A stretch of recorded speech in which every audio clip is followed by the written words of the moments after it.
একটি মহাকাব্যিক কাহিনী দেখুন যেখানে সাহস এবং ঐক্যের মাধ্যমে পৃথিবীকে ধ্বংস থেকে রক্ষা করা হয়েছে। এই উত্তেজনাপূর্ণ অ্যানিমেটেড গল্পটি অ্যাকশন, সাহসিকতা এবং অবিস্মরণীয় মুহূর্তে ভরপুর।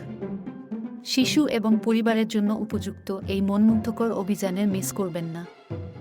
আরও অসাধারণ গল্পের জন্য লাইক, কমেন্ট এবং সাবস্ক্রাইব করতে ভুলবেন না। একটি পৃথিবীতে যেখানে পৌরাণিক প্রাণীগুলোকে কেবল কিংবদন্তি বলে মনে করা হতো, একটি ভয়ঙ্কর ড্রাগন একটি সুপ্ত আগ্নেয়গিরির গভীর থেকে উদ্ভূত হয়। তার আঁশগুলো গলে যাওয়া পাথরের মতো ঝিলমিল করছিল এবং তার নিঃশ্বাস পৃথিবীকে পুড়িয়ে দিচ্ছিল, তার পথ জুড়ে ধ্বংসের চিহ্ন রেখে যাচ্ছিল। একসময়ের শান্তিপূর্ণ পৃথিবীর ভূমিগুলো এখন এই প্রাচীন দৈত্যের হুমকির মুখে ছিল এবং মানবতার বেঁচে থাকা একটি সুতোয় ঝুলছিল। ড্রাগন, যার নাম ভারকান, শতাব্দী ধরে নিদ্রিত ছিল, কিন্তু সাম্প্রতিক ভূমিকম্প তার বিশ্রামকে ব্যাহত করেছিল। তার জাগরণে সে পৃথিবীর উপর তার ক্রোধ ছাড়িয়েছিল। শহরগুলো ধ্বংস হয়ে গেল, বনগুলো পুড়ে গেল এবং সমুদ্রগুলো ফুটতে লাগলো ভারকানের ক্রোধের কারণে। ভয় দাবানলের মতো ছড়িয়ে পড়েছিল এবং মানবতা তার সবচেয়ে অন্ধকার সময়ের মুখোমুখি হয়েছিল। শেষ বেঁচে থাকা শহর ভ্যালোরের কেন্দ্রে সাহসী যোদ্ধা এবং পণ্ডিতরা একত্রিত হয়েছিল। প্রজ্ঞাময় এবং শক্তিশালী জাদুকরী এলারার নেতৃত্বে তারা ড্রাগন প্রতিরোধক দল গঠন করেছিল, যা মানবতার সেরা যোদ্ধাদের নিয়ে গঠিত ছিল। তাদের মিশন স্পষ্ট ছিল: ভারকানকে পরাজিত করা এবং পৃথিবীকে সম্পূর্ণ ধ্বংস থেকে রক্ষা করা। এলারা তার বিশাল প্রাচীন জ্ঞানের সাথে ড্রাগনকে দুর্বল করার একটি পরিকল্পনা তৈরি করেছিলেন। ভারকান তার শক্তি হৃদয়পাথর থেকে আঁকে, যা আগ্নেয়গিরির ভিতরে লুকানো একটি প্রাচীন রত্ন। যদি আমরা হৃদয়পাথরকে ধ্বংস করতে পারি, ভারকান তার শক্তি হারাবে, তিনি ব্যাখ্যা করেছিলেন। ড্রাগন প্রতিরোধক দলকে 3টি দলে ভাগ করা হয়েছিল: স্কাউট, যোদ্ধা এবং মেজ। স্কাউট, চতুর রেঞ্জার ফিনের নেতৃত্বে, বিপজ্জনক পথটি অনুসন্ধান করার দায়িত্বে ছিল। যোদ্ধা, সাহসী নাইট স্যার এরিকের নেতৃত্বে, সরাসরি ভারকানের সাথে লড়াই করে সময় কেনার জন্য প্রস্তুত ছিল। মেজরা, এলারার নির্দেশনায় তাদের জাদু ব্যবহার করে হৃদয়পাথরকে ধ্বংস করবে। প্রথমে ফিনের স্কাউটরা তাদের বিপজ্জনক যাত্রা শুরু করেছিল। তারা ঘন বন, উগ্র নদী এবং খাড়া পর্বত অতিক্রম করেছিল। পথে তারা অসংখ্য চ্যালেঞ্জের সম্মুখীন হয়েছিল, শত্রুতাপূর্ণ প্রাণী থেকে শুরু করে প্রাকৃতিক বাধা পর্যন্ত, কিন্তু তাদের দৃঢ়তা কখনো হ্রাস পায়নি। এদিকে স্যার এরিক এবং তার যোদ্ধারা আসন্ন সম্মুখ যুদ্ধের জন্য প্রস্তুতি নিচ্ছিল। জাদুতে মোড়ানো বর্ম পরিহিত এবং শক্তিশালী অস্ত্র হাতে নিয়ে তারা তাদের জীবনের লড়াইয়ের জন্য প্রস্তুত ছিল।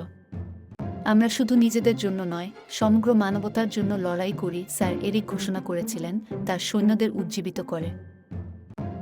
স্কাউটরা যখন আগ্নেয়গিরির ভিত্তিতে পৌঁছেছিল, ভারকান ভ্যালরের উপর অবতরণ করেছিল।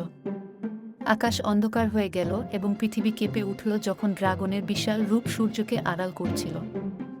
স্যার এরিক এবং তার যোদ্ধারা প্রস্তুত ছিলেন, তাদের হৃদয় সাহসে পূর্ণ। একটি গর্জনের সাথে ভারকান আগুনের বন্যা ছেড়ে দিয়েছিল। যোদ্ধারা তীর এবং জাদুর বন্যা দিয়ে পাল্টা আক্রমণ করেছিল, কিন্তু ভারকানের আশ প্রায় অপ্রবেশ্য ছিল। যুদ্ধ চলতে থাকল, উভয় পক্ষই ভারী ক্ষতি সহ্য করছিল। আগ্নেয়গিরির গভীরে ফিন এবং তার স্কাউটরা হৃদয়পাথর আবিষ্কার করেছিল, যা একটি ভুতুড়ে আলোতে জ্বলজ্বল করছিল। এলারার মেজরা কিছুক্ষণ পরে উপস্থিত হয়েছিল এবং একসঙ্গে তারা এটি ধ্বংস করার আচার শুরু করেছিল। তাদের সম্মিলিত জাদু দিয়ে তারা হৃদয়পাথর আক্রমণ করেছিল, কিন্তু এটি স্থিতিস্থাপক ছিল। উপরের যুদ্ধ আরও তীব্র হওয়ার সাথে সাথে স্যার এরিক এবং তার যোদ্ধারা বীরত্বপূর্ণভাবে লড়াই করছিল, কিন্তু ভারকানের শক্তি অপ্রতিরোধ্য মনে হচ্ছিল। ঠিক যখন আশা হারিয়ে যাওয়ার পথে ছিল, এলারার কণ্ঠধ্বনি যুদ্ধক্ষেত্র জুড়ে প্রতিধ্বনিত হয়েছিল: ধরে থাকো, আমরা প্রায় শেষের দিকে রয়েছি। একটি চূড়ান্ত কেন্দ্রীভূত প্রচেষ্টার সাথে মেজরা হৃদয়পাথরকে ভেঙে দেয়। একটি শকওয়েভ আগ্নেয়গিরির মধ্য দিয়ে প্রবাহিত হয়েছিল এবং ভারকান যন্ত্রণায় গর্জন করেছিল। ড্রাগনের আশ ফিকে হয়ে গেল এবং তার আগুনের নিঃশ্বাস দুর্বল হয়ে গেল। স্যার এরিক সুযোগটি গ্রহণ করে একটি চূড়ান্ত আক্রমণ চালালেন।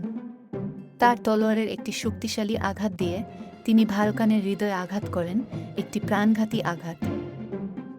যখন ভারকান পতিত হয়েছিল তখন পৃথিবী সুস্থ হতে শুরু করেছিল। আগুন নিভে গেল এবং পৃথিবী ঠান্ডা হয়ে গেল। ভ্যালোরের জনগণ এবং বাকি মানবতা আনন্দিত হয়েছিল, তাদের সাহস এবং ঐক্য পৃথিবীকে রক্ষা করেছিল। এলারা এবং ড্রাগন প্রতিরোধক দলকে নায়ক হিসাবে অভিহিত করা হয়েছিল এবং শান্তি এবং সমৃদ্ধির একটি নতুন যুগ সূচিত হয়েছিল। আরও মহাকাব্যিক এবং হৃদয়স্পর্শী গল্পের জন্য আমাদের চ্যানেলটি সাবস্ক্রাইব করতে এবং আমাদের সর্বশেষ ভিডিওগুলির সাথে আপডেট থাকতে বেল আইকনটি হিট করতে ভুলবেন না। যদি আপনাকে এই গল্পটি ভালো লেগে থাকে তবে এটি আপনার বন্ধু এবং পরিবারের সাথে শেয়ার করুন।